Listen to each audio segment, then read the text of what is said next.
Tell you, Patty was the big winner. Patty caught 3 bass yesterday. Did she beat everybody that was there fishing earlier in the day? Probably not that, but Did you go earlier? I went early, but I didn't catch a thing. I caught a couple. I caught some chickens. That's it. I think Patty was the winner. I think she was too, as far as I know it. Yeah, I think Patty was the winner. I directed somebody up here. She right there. You made it. Okay. Okay. Yes. So we have a visitor, Ginger. Ginger. Ginger Everett. Ginger Everett's with us today. All right, welcome. Glad to have you. Ginger's in our new song choir. Oh, Ah, all right. I can't tell you she's good or not because she's way over there with the alto. I'm fabulous. Oh, you're fabulous. Well, I'll tell you that I am too, then we'll both be there. We understand each other. So Vicki, are you're At least you have a common denominator. I always forget, there's first and second soprano, and is it first and second alto? Yes. No, Well, just sometimes. it's the choir there. I was always, when I sang in church choir, I mean, I never had a high enough range for a baritone, but never low enough for a bass. So what does that make me? There's not really an in-between. There's a tenor, baritone, and bass. Manager on the football team. Yeah. Or you can be the sanctuary choir librarian. So, well, all right. I am really sorry I didn't make it yesterday. I'm traveling for work this week. I forgot that Monday was Memorial Day, and I'd booked my flight for tomorrow morning. So anyway, I'm trying to squeeze in weekend chores and getting paperwork ready and packing and everything for my work trip. So I just did not have enough hours of the day to go yesterday, and I'm sorry I couldn't make it, but it looks like it was really a fun time. So y'all have to do that again so I can do it. You know, one of the things about it is it helps you get to really know the people in the class. Yes, right. Whether you want to or not. I must have talked Ray's ear off because he's not here. No, he was a greeter. He'll be here in a minute. Okay, I thought maybe I ran him off. Well, I've already had a practice run at doing announcements this morning because I had to do it in front of the whole church. Some of y'all have already heard Foundation this. was well represented. That's right. It was Worth it. Yeah. So anyway, there were 2 that I made this morning that are just going on this week. First, Vicki already mentioned New Song. New Song has on Wednesday they're having their year-end performance at 12 o'clock noon. 11. Well, 11 is for the Unless lunch. times Yeah, the change lunch for is that. at 11. Starts at 11. Okay. And then I think you all sing at noon. Well, maybe I got it wrong. You're right, yeah. Okay, yeah, okay. So that will be in Community Hall. That's part of the This Is My Story series, summer edition. Also, what was the other thing that I said this morning? Vacation Bible School. Oh, Vacation Bible School. Don't forget, we still need volunteers for that. That's coming up the 10th to the 14th. So if you want to volunteer for that, if you know anybody that has kids at the age range that wants to participate, make sure that they can sign up. They want everybody to, if possible, to pre-register online so they can get a good head count and make preparations, and so they can know how many volunteers that they need, and volunteers are needed and welcome. So if you want to volunteer, you can also do that online. And what am I forgetting? Anything else? Oh, I was going to mention the plays. Looks like there's a couple of trips to the Winspear Opera House down in the Arts District that are coming up in mid-June. So it looks like Saturday, June 15th and Friday, June 21st. June 15th is The Play That Goes Wrong. And then June 21st is Beautiful, the Carole King musical. So if you're interested in that, you can contact Mark Winfield I guess when he gets back, so is he away in Ireland? He's still checking. Okay, he's still He said that this is a work trip, so he is Oh, contactable. okay. Doesn't matter if he's working or on It really sabbatical. does. I was gonna say, Right. he did a sabbatical. To his credit, he didn't, at least he didn't send it nearly as many emails while he was on sabbatical. I don't know how many he read, but he didn't send it. He does. And you, I guess, yes, you probably have quite experience with I do. being the recipient of Mark's emails. So, well, anyway, that's any announcements that I should add. We mentioned our visitor, welcome Ginger. And Linda Gelser is going to have a birthday. I was gonna say that this is Day 6 after tomorrow. tomorrow, the It's tomorrow. 27th? 27th, yeah. Oh, it is? 27. I thought it's tomorrow. That's tomorrow. She, That's tomorrow. is it, thank you. Sorry. Anyway, it'll be I'm so sorry. 60, so we should burst into song when she walks in. Really. It's a big one. All right. Well, if no other announcements, I'll turn it over to Aaron. Aaron did an excellent job with the children's service today. Yeah. Had an audience of We 3. can say that Yeah. without irony this time. We'll probably get a few more in the We will, we'll have 4. Yeah. Children's Pay those same guys They to come would- down on the 11 o'clock. You hired them to Yeah, come children back. or those feeling childlike today. Yeah. Yes, Jerry? I've already told some people this story, but don't feel bad because my late husband and I joined the church on the Sunday of Memorial Day weekend in 1993. Oh, okay. And George Mason walked this church to make sure that somebody was going to come down and greet us Oh, because, wow. and one of the people who's now at Park Cities, but Barry Buchanan told us later, oh, Jerry, we forgot to tell you that nobody comes to church on Memorial Day weekend. But George, bless his heart, and there were people who came down and of course greeted us, but he was so scared that somebody was going to join the church and there was nobody there to say welcome. So don't feel bad if you have to. You'll pay for second service. Take quick choir to come down and join. There we go, You know? yes. Children and those feeling young at heart. I forgot to mention, save the date, mark your calendars, goodbye party for Carolyn Strickland. Yes, yes. Very nice. Sunday, June 9th, 2 to 4 at Bob and Judy Coleman's house. Okay, I'll pass this around as the It's a details. Sunday, I was thinking So, Sunday. Anyway, welcome back here, and glad to have you. Thanks, Henry. So we're gonna go ahead and jump in because we've got a lot of ground to cover, which is, it feels like always true when I come to visit the Foundation of the Faith. One day I'll be in here and we won't have to do 25% of one of the longest books in the New Testament.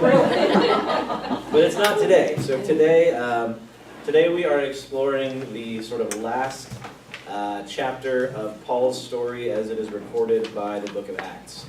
We'll talk about some of the difficulties of that as we go forward, but for now we'll go ahead and just jump in. For those of you following along, this starts in Acts chapter 21, but because of the bulk of the material, we won't have a lot of time to read a lot of specific passages. We'll pause every now and then, but so we won't be going, verse by verse expositorily, unfortunately, or we'd be here until next Sunday at the very earliest. So this story begins at the end of Paul's third missionary journey. Here is a map of the third missionary journey on the projector behind you. Sorry for those of you here at that side of the room. So we don't have time to get into all of it. The green line is going and the dotted line is coming back. So Paul goes into Turkey and in Greece, and then he comes back and he lands actually not in Jerusalem, because Jerusalem is not a port city, for those of you who've been there. He actually lands at the city of Tyre, which is in sort of Phoenician, Sidonian territory, and he makes his way overland the rest of the way to Jerusalem. How did they travel overland? Probably by foot, almost certainly by foot, yeah. Camels would have been pack animals. Extremely wealthy people might have ridden on horseback, but Paul probably wouldn't have, so this would have all been walking. And along the way, Paul meets a number of believers and he has conversations with them, and one of the things that they argue about back and forth is whether or not Paul should go back to Jerusalem. Now, Paul wants to go back to Jerusalem because, if you recall, on his third missionary journey, he's been raising money for the church in Jerusalem. They've experienced some kind of economic hardship, and Paul has been raising money for them, and he wants to go and encourage them and give them this gift. But along the way, he meets a number of fellow Christians who say to him, Paul, if you go to Jerusalem, you're going to die. And in fact, he actually meets one guy who tells him, Paul, the Holy Spirit told me that if you go to Jerusalem, you're going to die, and you shouldn't do this.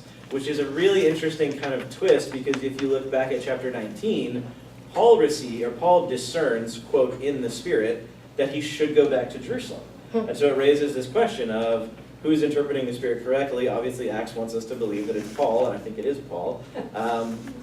And also to wrestle with this question of, well, simply because the Holy Spirit says if you go somewhere you're going to die, is that reason enough to not go somewhere? For Paul, it's not. He's not really concerned about this. Also, he doesn't die in Jerusalem, which is a really interesting little twist to this whole story. Anyway, so Paul goes, he makes this journey overland. He stops, ironically, in Caesarea, where he'll spend a lot of time in the next couple of chapters. And he makes it to Jerusalem. And he gets to Jerusalem, and he sits down with some of the Christian leaders there, and he gives them the gift. And Acts says that they were received warmly, which is ironic because in the very next sentence, a controversy pops up. And Paul is accused of basically ignoring Jewish law. And you may remember way back at the beginning of Acts, Paul and some of the leaders of the church in Jerusalem met, and they basically said, here's our standard for Gentile converts. They don't have to get circumcised, thank God. They should refrain from eating meat sacrificed from idols, and that's basically it. Those are the two big things for Gentile converts. Well, the Jerusalem Christians, most of whom are still ethnically Jewish, basically accused Paul of going beyond that and kind of ignoring all of Jewish law. And so they make a compromise with Paul. They say, Paul, we've got a number of young men here who are making some kind of vow of purification. We don't know exactly what. It's probably a Nazirite vow as described in the book of Deuteronomy, but Acts doesn't say. And so James says to Paul, actually, is it James? I can't remember. One of the leaders of the church says to Paul, if you will pay for these men to undergo this rite of initiation, or rite of purification, and actually go to the temple with them and go through this rite, we will consider, this will be our compromise. You will have done some homage to Jewish law, you will have supported the church in Jerusalem, the bridges will all be mended. And Paul says, okay, that makes sense. I can get on board with that. Because remember, Paul doesn't want to destroy or do away with Jewish law. He just has the theological position that the Jewish law is incapable of affecting salvation the way that Jesus has. So he goes to the temple with this group of young men, and this is a 7-day purification ritual, and on the last day, he is accosted by a group of Jewish leaders at the temple, and they accuse him of something that it's unclear whether or not he actually did it, but they accuse him of taking a Gentile into a part of the temple where you're not supposed to take a Gentile. So here is a reconstruction of the temple as it would have looked in the time of Paul. And you can see that it's got a number of courtyards. So if my laser's working, you've got this big outer courtyard. Anybody can come in that courtyard. This is probably the place where Jesus drove the money changers out of. Anybody could walk up there, see the temple, stroll around in those lovely porticos that King Herod built. Then you have this inner courtyard, which is exclusive to Jews. Men and women both, but only people who are ethnically Jewish can come into this inner courtyard. And then you have the courtyard surrounding the temple itself, and that is only for Jewish males. And then obviously it keeps on getting tighter and tighter. Only Jewish males who are priests can go inside the temple, and only Jewish males who are priests and who also happen to be the high priest can go inside the center of the temple, which is the whole. So it's like concentric circles of holiness. Well, these Jewish leaders accuse Paul of taking a Gentile into this middle court, which was not only illegal, it was punishable by death. And we know this because a couple of years ago, a group of archaeologists in Jerusalem discovered this stone from the Second Temple, which says in Greek, "No stranger is to enter within the balustrade around the temple and enclosure. Whoever is caught will be himself responsible for his ensuing death." Wow. Pretty strong. Pretty strong. And we found similar inscriptions in a number of different places suggesting the same thing. So in the mind of the Jewish community in Jerusalem, whether this is a trumped up charge or not, Paul has committed a capital offense. Now, he has on occasion brought Gentiles with him to Jerusalem, and even as far as Acts records, into the outer courtyard.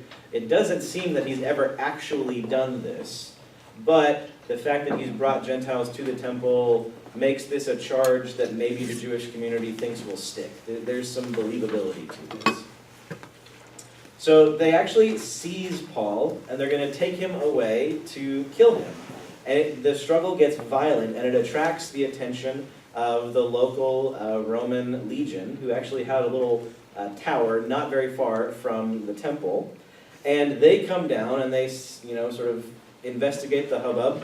And somehow the leader of the unit, the tribune, by the way, if you've ever seen the movie Risen, Ray Fiennes' character is a military tribune. It's a rank, kind of a mid-level military rank. He's in charge of a cohort of 100 men, but there's plenty of other people above him in the command structure.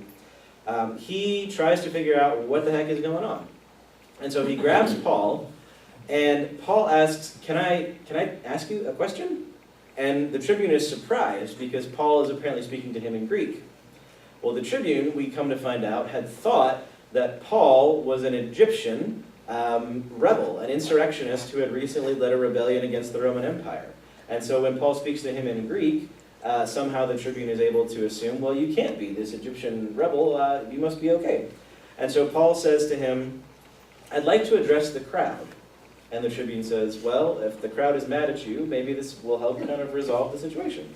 So Paul turns to the crowd and he speaks to them in Hebrew. And he basically kind of narrates his whole life story, actually. He starts with, let's see, this is chapter 22, verse 3. I am a Jew born in Tarsus in Cilicia and brought up in this city at the feet of Gamaliel, educated strictly according to our ancestral law, being zealous for God just as all of you are today. And he goes on, he talks about his conversion, he talks about his experiences with Ananias, his mission to the Gentiles. And they listen to him for a little while, but when he gets to the part about the Gentiles, they say, this is too far. We can't abide this anymore. And they say, away with such a fellow from the earth, which is a very dramatic reaction to Paul's speech, but that's what they do. And so they continue to make a commotion. They throw their cloaks in the air, and there's a cloud of dust. And the tribune decides that this is going to get really violent. And he's still really confused, by the way. As an outsider, both politically and religiously, he has no idea what Paul and these Jewish leaders are fighting about. So he decides to take Paul back to the fortress, which is just a couple blocks away, and he's going to torture Paul until he figures out what exactly is going on. And he actually says this out loud. It's probably not a great strategy, but it's what he does. And Paul turns and looks at the soldiers who are holding him, and he says, hold on a minute. I'm a Roman citizen. You can't legally torture me. And all the soldiers go, oh crap, he's absolutely right. Because legally they could have been in a lot of trouble if they had done this. And so they called the tribune, and the tribune comes and he has this odd little exchange with Paul. He says, tell me, are you a Roman citizen? And he said, yes. The tribune answered, it cost me a large sum of money to get my citizenship. Paul said, but I was born a citizen. Immediately those who were about to examine him drew back from him, and the tribune was also afraid, for he realized that Paul was a Roman citizen and that he had bound him. So legally, as a Roman citizen, Paul has certain rights, including the right not to be tortured for information. He also, interestingly, he cannot be crucified if he receives a capital sentence. Usually the preferred method for executing Roman citizens was beheading, which is traditionally how Paul dies a couple of years later. And he also, as we'll find out in just a couple of chapters, has the right to appeal this whole shebang to the emperor, which he will eventually do, and it gets him in an interesting spot. But he's held in the fortress for a few more days because, like I said, the tribune has no idea what is going on. He cannot figure out what Paul has done wrong. He cannot figure out why the Jewish leaders are upset with him. So he decides he's going to convene the Jewish council, the Sanhedrin, and he's going to ask them to figure out what this person has done wrong and why they're all upset. And so he brings them together the next day, and Paul, in true sort of feisty Paul fashion, yells at the high priest and insults him, and the high priest smacks him on the mouth, and Paul yells back, And there's this interesting exchange where the Jewish leaders say, don't you know that this is the high priest? And Paul says, oh no, actually I didn't know that this was the high priest, which is kind of strange because Paul has been out of Jerusalem for a while, but he's not an out of touch kind of person. So I'm not entirely sure what's going on there, but they engage in this debate, and Paul, or rather I should say Luke, kind of speaking for Paul, I'll pause here for just a quick second and say that this portion of the book of Acts is often written in the first person plural. Whoever is writing uses we a lot. And so there are some people who argue that this is maybe John Mark or another of Paul's traveling companions. But the reality is that ancient historians were not overly concerned with writing down speeches exactly the way that they happen. So it's not like today when the president gives a press conference and the press secretary distributes a copy of the speech and we can all pore over it and know exactly what was said. The way ancient historians wrote is they would typically write out the facts, and then they got to show off their rhetorical brilliance by filling in speeches later on. So those of you who maybe took Latin in high school or had to sit through Western Civ 101 in college, maybe had to read Caesar's commentaries on the wars in Gaul, or Germanicus, or this is a common feature, especially of Roman history, that you get all of the facts, and then somebody stands up and gives a speech that goes on for 5 pages and is just flowing with rhetorical brilliance and all of these wonderful things.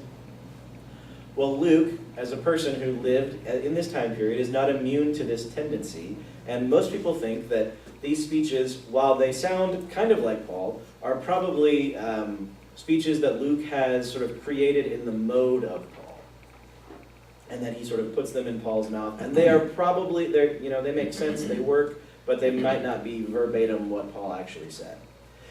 But regardless of who comes up with it, whoever wrote this speech in chapter 23, is brilliant, is absolutely brilliant, because Paul is in front of the Sanhedrin, and they know, some of them know, that they're mad at him because of the Gentile business and because of the Jesus business. But Paul says to them, hey y'all, remember, the last time I was here, I was a Pharisee. And I still kind of am a little bit of Pharisee, and so I believe in the resurrection of the dead. This is the chief distinction between the Pharisees and the Sadducees. The Pharisees believe in the resurrection of the dead, the Sadducees generally don't. And so what Paul says is, you aren't actually mad at me for this other stuff, you're mad at me because I believe in the resurrection of the dead. And all of a sudden, this turns into an inter-Jewish squabble rather than a Paul is a heretic squabble. And all of a sudden, the council is turned in on itself rather than focused on Paul, and he's kind of able, this isn't exactly what happens, but he's kind of able to sort of sneak out the back while everybody else is fighting. It is a brilliant rhetorical strategy, because he's perfectly capable of arguing the merits of Jesus as the Messiah, and he will with plenty of Jewish leaders throughout the rest of this section. But for now, he decides that he's not going to worry about that. He's going to shift the focus a little bit so that the Pharisees and the Sadducees within the Sanhedrin can argue with themselves. And in fact, it actually gets a little heated. It gets kind of violent. And so the tribune decides that he's going to take Paul back to the fortress and he's going to figure out what... Because the poor tribune still has no idea what's going on. Resurrection of the dead, what are these people talking about? I have no... Pharisees, Sadducees, I don't know. He is just at a complete loss.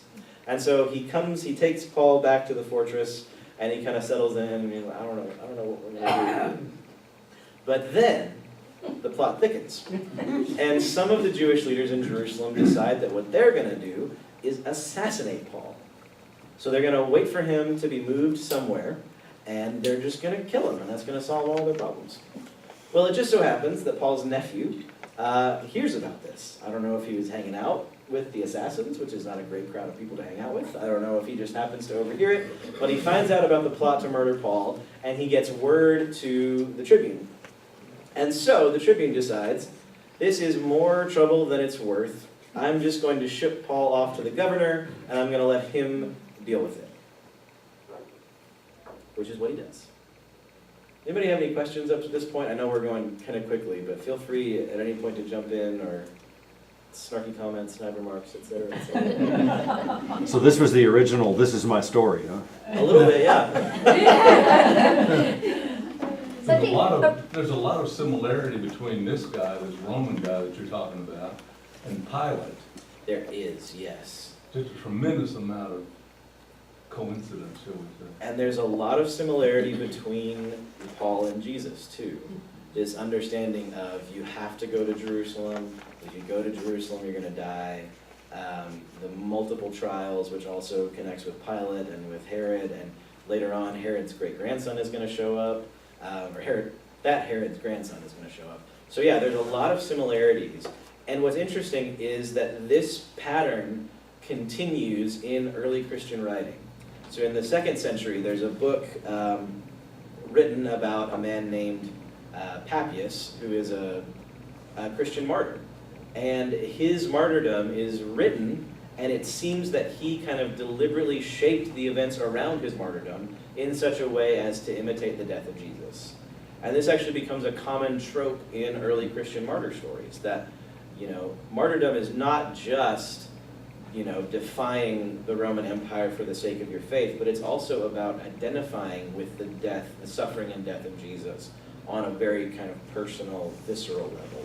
And it kind of begins with Paul. And I think Luke is being very deliberate in constructing it that way. But that's a good eye, Mike. Well, the Romans kind of are ignorant to a huge degree. Rather than learn something about the culture and what is going on here, how this all came to pass, they just want to take the easy way out. We'll just kill him. That's the easy way out. Aaron, as I listen to you talking, and this is, as I understand, this is the first house missionary journey. Go to make the gospel known to rest part of the world. That's more than 2,000 years ago. Mm-hmm. And Church of Jesus Christ had many dysfunctions over the time. 2,000 years ago, many changes. Many changes. Yet, today, the missionary journey of Paul still surviving, still available to the people in a remote part of the world. I was just running into somebody last week. He told me, he says, and their church put a big effort into mission, into the Africa tribes.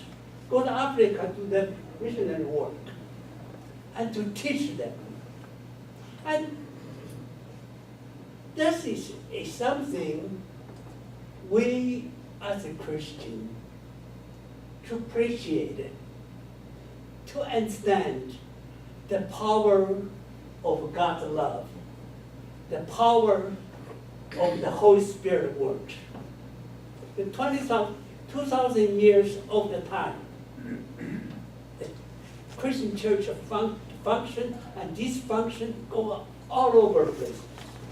But yet, the message of Jesus Christ is continuing, not only to the United States, to remote part of the world.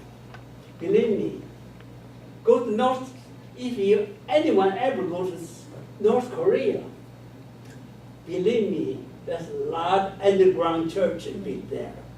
If you go to China, persecution is very strong, but a lot of underground church are there. Yeah, I think that's an excellent point to draw out, Robert. Excuse me, because we talked about at the beginning the end of Paul's third missionary journey, which is kind of the last formal trip that the New Testament records. But there's a lot of case to be made that even though this journey that he's about to go on to Rome is a journey that he doesn't intend to take, it really could be called his fourth missionary journey, because everywhere that he goes, even though he's a political prisoner, he preaches. Every person that he has the opportunity to talk to about Jesus, he does.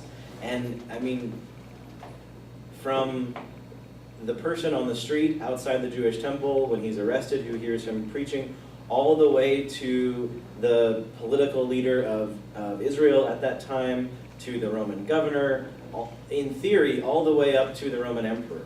Acts doesn't actually record him interacting with Nero in any way, but that's what he wants to do.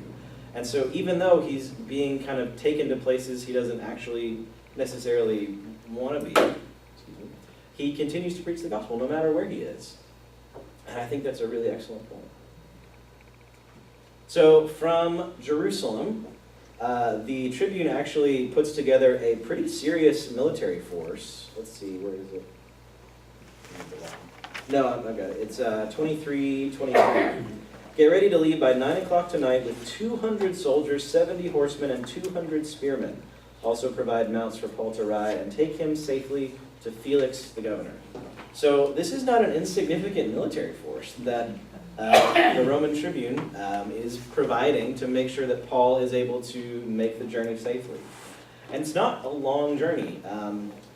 Probably on foot, we're talking about a one-day walk. On car, you can get from Jerusalem to Caesarea in about 2 hours. And the Tribune sends Paul to Caesarea, and here is a sort of artistic reconstruction of what the city would have looked like in the first century. This is a harbor city that King Herod the Great built in honor of Caesar. That's why it's called Caesarea.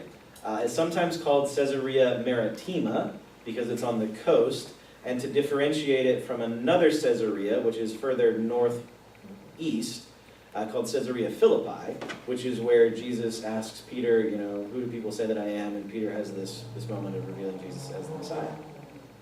So Caesarea Maritima on the coast, it's got this massive, where's my laser? It's very faint, my battery must be down. So it's got this massive port that was actually kind of built up. In the middle, you can see, it's back. You can see there's a temple to Jupiter right here. And then over here on this is actually the south end of town. This is King Herod's palace, built actually out into the ocean. And it's got swimming pools inside it, despite the fact that the ocean is literally like 5 feet away. In fact, here's a photo. That's one of Herod's swimming pools in the middle of the ruins of his palace. And apparently, over time, this had become, as Herod's family lost more and more political power, this had become the residence of the Roman governor of the region. And so we are introduced to a new character in our story, a man named Marcus Antonius Felix, who is the governor of Judea and probably also Syria, the area kind of north and east of Israel. And the Tribune sends along a letter to Felix, confessing again that he has no idea what's going on, and asking Felix to kind of take control of the situation and find out what Paul has done, if anything. And he also mentions that he's going to tell the Jewish leaders that he's done this, and he's going to send them to Caesarea too. And he asks that Felix keep Paul safe until they get there. Now, So- what chapter are you on? This is the end of 23. Oh, okay. So they take Paul to Caesarea, and he spends about 5 days there, kept under guard, actually, in what they call Herod's headquarters, which is probably this palace. And in fact, if you go to Caesarea, there's some archaeological evidence to suggest that this specific room is the room where Paul was kept. I don't remember exactly what it is off the top of my head, but there's a plaque there that explained it once, and now the print is too small for me to read. But Paul is a prisoner in this palace. After about 5 days, the high priest makes it up to Caesarea, and he comes with his lawyer, and they begin to kind of retry this case. And they call Paul some really fun names, including a pestilent fellow and an agitator. And so the governor, he listens to what the high priest has to say, and then he turns to Paul.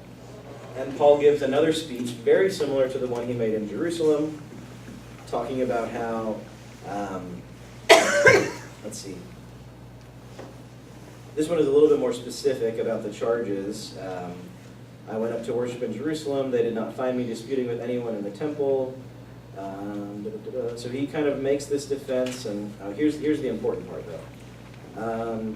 I have a hope in God. This is 24:15. I have a hope in God, a hope that they themselves also accept. So he's continuing to hold on to that. This is a Jewish conflict.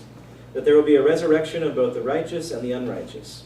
Therefore, I do my best always to have a clear conscience towards God and all people. Now, after some years, I came to bring alms to my nation and to offer sacrifices. While I was doing this, they found me in the temple completing the rite of purification without any crowd or disturbance. And he goes on to describe the kind of trumped up charges that he's being arrested on and kind of restating his case. It is because of my belief in the resurrection of the dead that I am on trial. Now, Felix, unlike the Roman tribune, seems to know a little bit about Christianity. In fact, in verse 22, it says that he was rather well informed about the way, which is the word that Luke uses to describe Christianity. And he basically says, well, I'm not ready to render a judgment yet. I'm going to call the tribune, who will come up, and he'll help us figure out the rest of this case. And then Paul goes back into custody, but he has a little bit of freedom so that any of his friends who might be in this area can take care of him. Let's see. Oh yes, this is, okay. So Paul continues to remain kind of under house arrest in Caesarea, and Felix every once in a while will kind of go talk to Paul. And every once in a while his wife, a woman named Drusilla, who is herself Jewish, will go and talk to Paul. And they have a conversation, and this is kind of the first time that Paul sort of evangelizes to those who are in control of him. And they discuss faith and justice and self-control and the coming judgment. Then Felix became frightened and said, "Go away for the moment. When I have an opportunity, I will send for you." And then every once in a while, he keeps coming back to Paul to talk to him and hang out with him. And Acts kind of lets us know Felix was sort of a corrupt official, and what he really wants is for Paul to offer him a bribe, and he'll let Paul go. And so he kind of every once in a while will stop in and see if Paul has got the hint yet. And Paul never does. They just continue to chat until the end of Felix's time as governor. His term ends, and he has to go back to Rome, and he's replaced by a new governor, a man named Porcius Festus. Who's in that guy from Gunsmoke?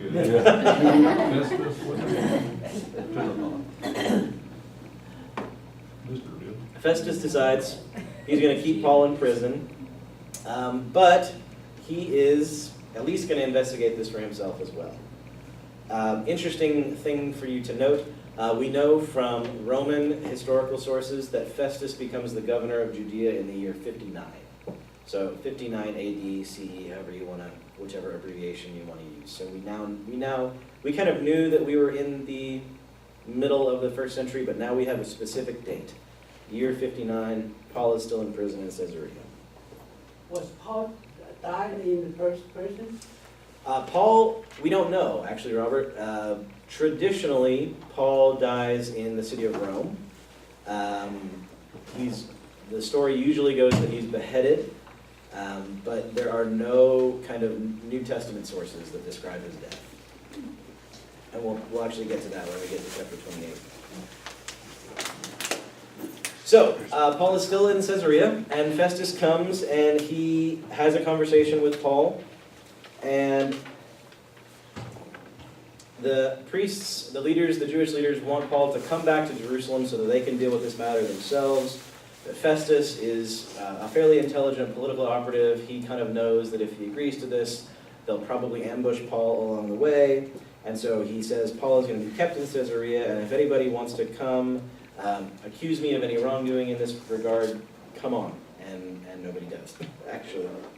So he goes on to Caesarea, and he has this conversation with Paul. And Paul basically says, I haven't done anything wrong against the leaders of the Jews or the temple or the emperor.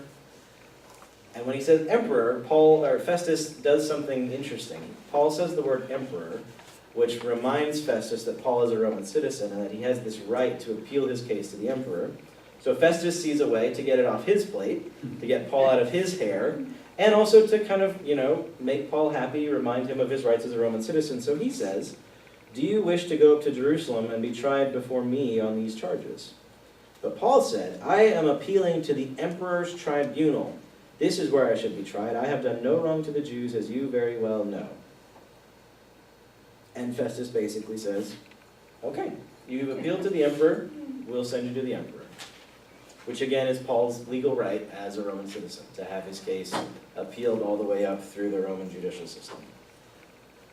So Festus begins to make preparations to send Paul to Rome, but before he can do that, Herod Agrippa, who is the great-grandson of Herod the Great, the grandson of the Herod who tried Jesus, he and his sister Bernice, who also happens to be the third wife of Marcus Antonius Felix. So I've got some pictures up here, I forgot. This is Herod Agrippa, and this is his sister Bernice, and these coins were minted, under Felix and under Festus, respectively. So just to give you a kind of a visual understanding of who we're dealing with. They decide to visit Caesarea, and while they're there, they decide it would be interesting to have a conversation with Paul. And this is a speech, again, that is not that different from the others. He talks about his conversion, he talks about the Gentile mission, he talks about preaching, and then, this is the best part, this is in chapter 26. While he was making his defense, Festus exclaimed, "You are out of your mind, Paul. Too much learning is driving you insane." But Paul said, "I am not out of my mind, most excellent Festus, but I am speaking the sober truth. Indeed, the king knows about these things, and to him I speak freely, for I am certain that none of these things has escaped his notice, for this was not done in a corner. King Agrippa, do you believe the prophets? I know that you believe." Agrippa said to Paul, "Are you so quickly persuading me to become a Christian?" Paul replied, "Whether quickly or not, I pray to God that not only you, but also all who are listening to me today might become such as I am, except for these chains."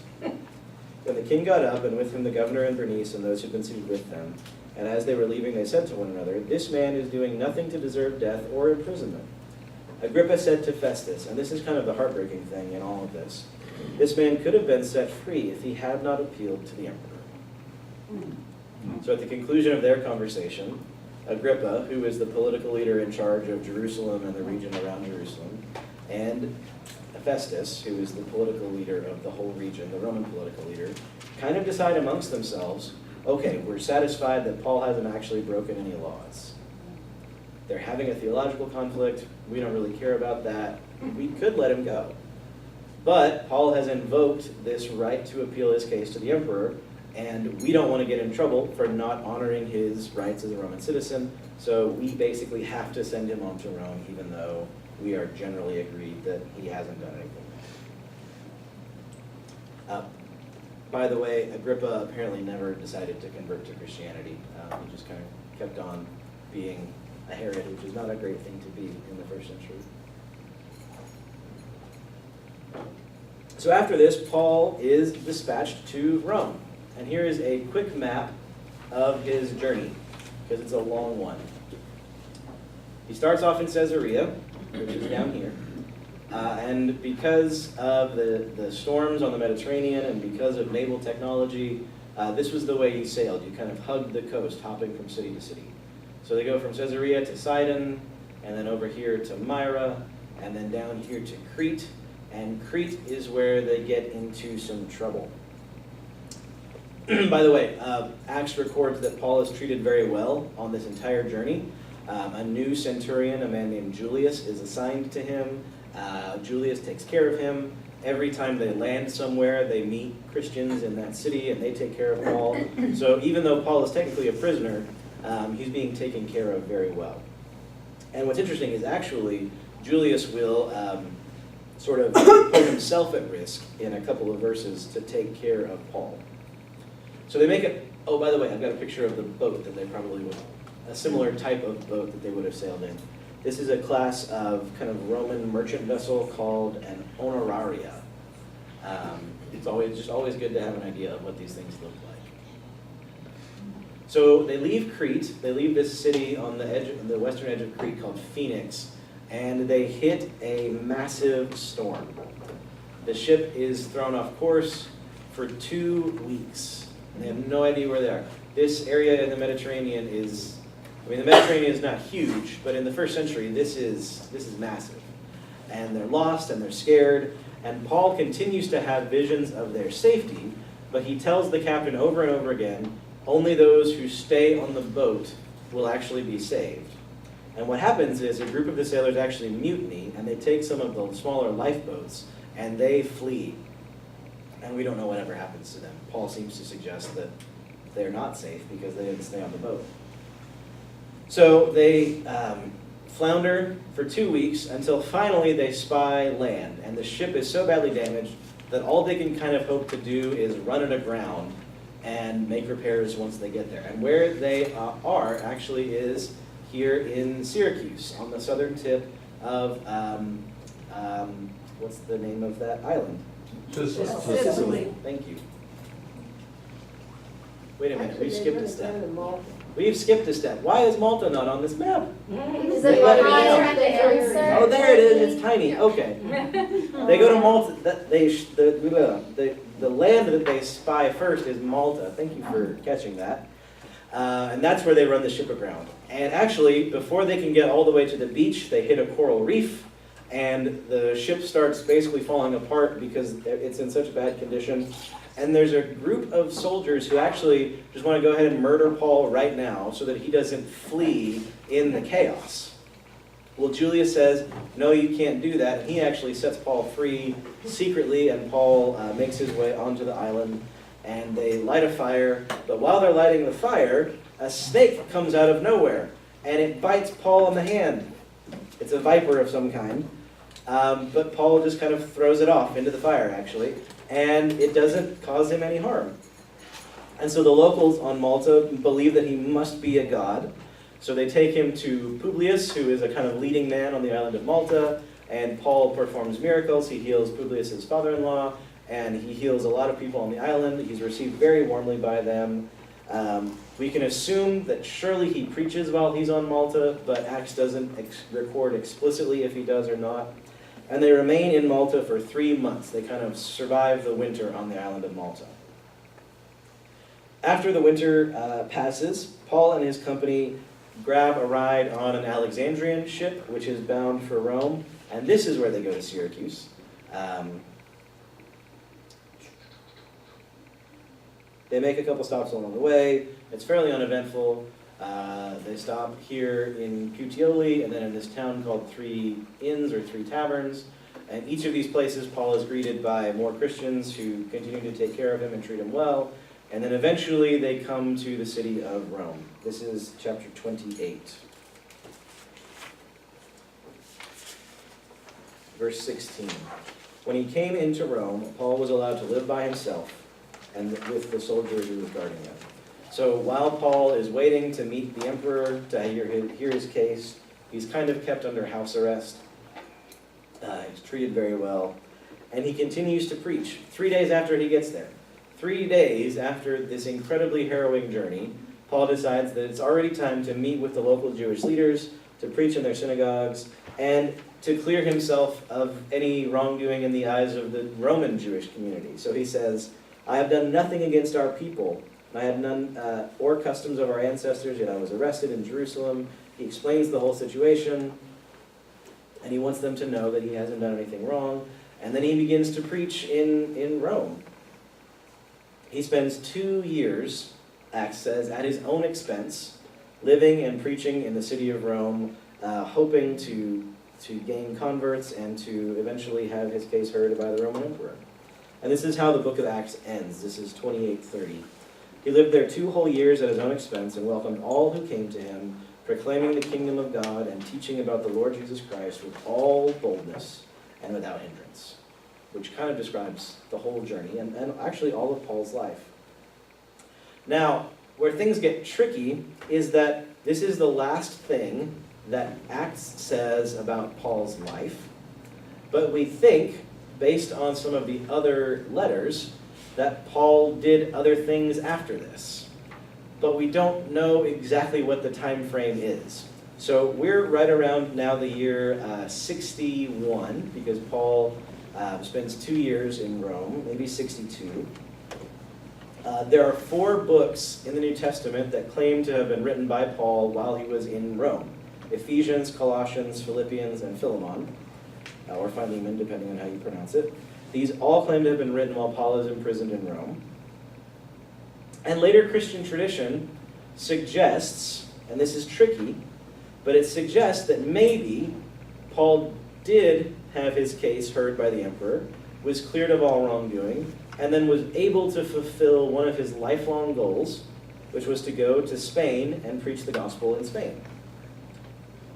But it's tricky because the earliest reference to this is from the 2nd century, so 100 years after Paul's lifetime.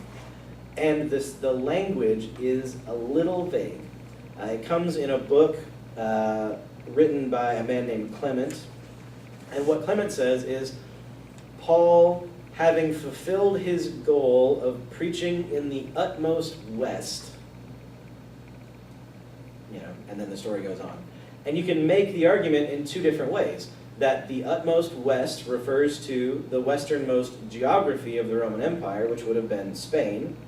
Or you could make the argument that the utmost west means the heart of the Western world, which would have been the city of Rome, where we know that Paul preached for 2 years. So maybe Paul is released from prison in Rome and he goes on to Spain. Or maybe Paul stays in Rome and eventually meets his end there. We don't know for sure. The pastoral epistles suggest that Paul was free after his initial imprisonment and that he was actually brought to Rome a second time. But we're relatively sure that the pastoral epistles weren't actually written by Paul, so do they know completely what they're talking about? Is that In that considered regard. part of the Apocrypha, or is that just a? Oh, no, that's, completely sorry, independent of all? the pastoral, the book, the Clement that I was talking about, yeah. That is, no, it's not even Apocrypha, it is just It's just a book. later Christian writing. Yeah, it has no kind of divine authority granted to it by Christians. It's just kind of correspondence of some early Christians. Now, we have a lot of Christian tradition, though, that Paul dies in, this, by the way, is what is traditionally called the Mamertine prison. It's the site of an ancient Roman prison, and according to tradition, is the place where Peter was kept in prison before he was martyred, and also where Paul would have spent some time, although most of his time he would have been under house arrest. Is that part of the cross is upside down? Yes, that's a great eye, Jim. The cross is upside down because tradition says that Peter was crucified upside down, the story being that he didn't feel like he was worthy to die the same way that his Lord died, and so he requested that they turn the cross upside down. But this church in Rome is called St. Paul Outside the Walls. It's one of the 4 major Roman Catholic basilicas in the city of Rome. It's probably the least known, unfortunately, but it is absolutely gorgeous. And it is built on the spot where, according to tradition, the Apostle Paul was beheaded and buried. So from the 4th century, we have archaeological evidence of Christians venerating this site as the place of Paul's martyrdom. And from earlier sources in the 2nd century, we have a literary tradition that Paul was killed in the city of Rome by the Emperor Nero, or at the request of the Emperor Nero. The tricky thing is if Paul's life ends when the book of Acts ends, we're only in the year 61, Nero doesn't really start persecuting Christians until the year 64 with the Great Fire. So the chronology of all of these things kind of makes this final chapter of Paul's life a little fuzzy.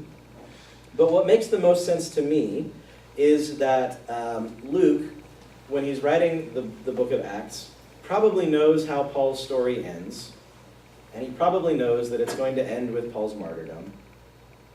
And rather than kind of end his story with this gory account of Paul being beheaded, he rather ends it with this much more hopeful vision of Paul in the city of Rome, preaching and strengthening the Christian churches there, and kind of allows the rest of us who know the end of the story to kind of fill in the blank and have a little moment of kind of sober remembrance that even though Paul goes on this journey with all kinds of hope and joy, it ultimately ends with him beheaded. And yet, these churches that he has started all along the way, just like Robert said, 2,000 years later, are still here. And so even though there is this kind of question mark at the end of this, there's also an incredible hope that says the preaching that this man did along this journey was not in any way in vain. And even though the emperor was eventually able to kill Paul, the gospel continued to this day.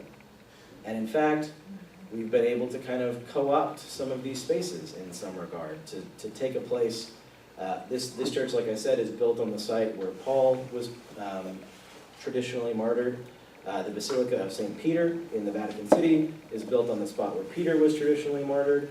And so it's taken, it took a while, it took about 400, 500 years, but eventually Christianity kind of took over the empire in some respects and was able to say, these places that you established as places of death and places where, you know, our saints were destroyed, we're going to turn them into places of worship and celebration.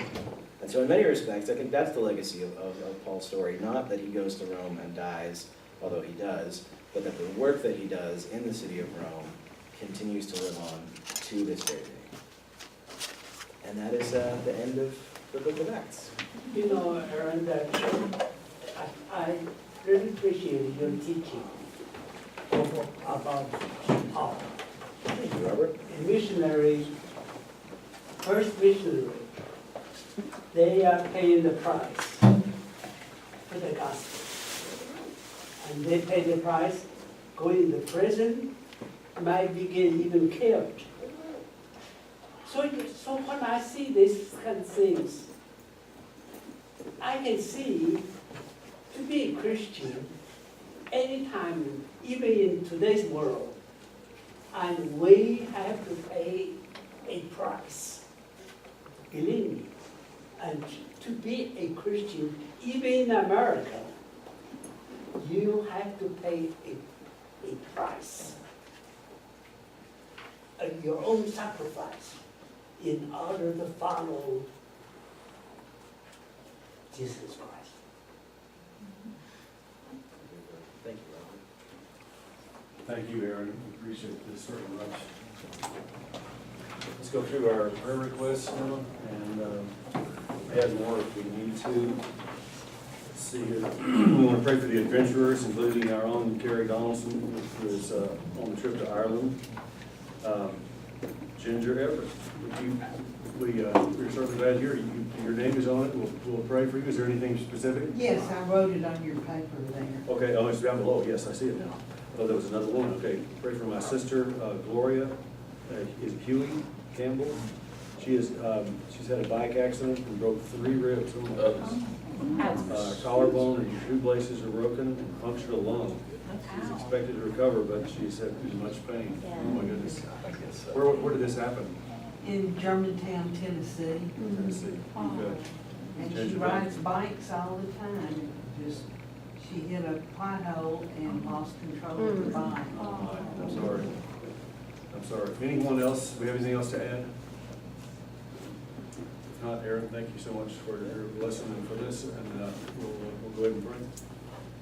Heavenly Father, we thank you for a time that we can come and hear your word and hear an example of a life well lived by Paul and how the people that he touched were so inspired to look to you as their Savior. Father, we pray for those from Wilshire that are on the trip to Ireland, that they might have safe travels and a wonderful time there and safe return home to us. We pray for Ginger Everett's sister Gloria, and that she might be able to recover from this terrible bike accident and to be able to mend and to get back to her, get her health back. Father, we thank you for Wilshire. Thank you for helping us to be your hands and feet in this part of the world. Now we pray. Amen. Sure, it was really nice.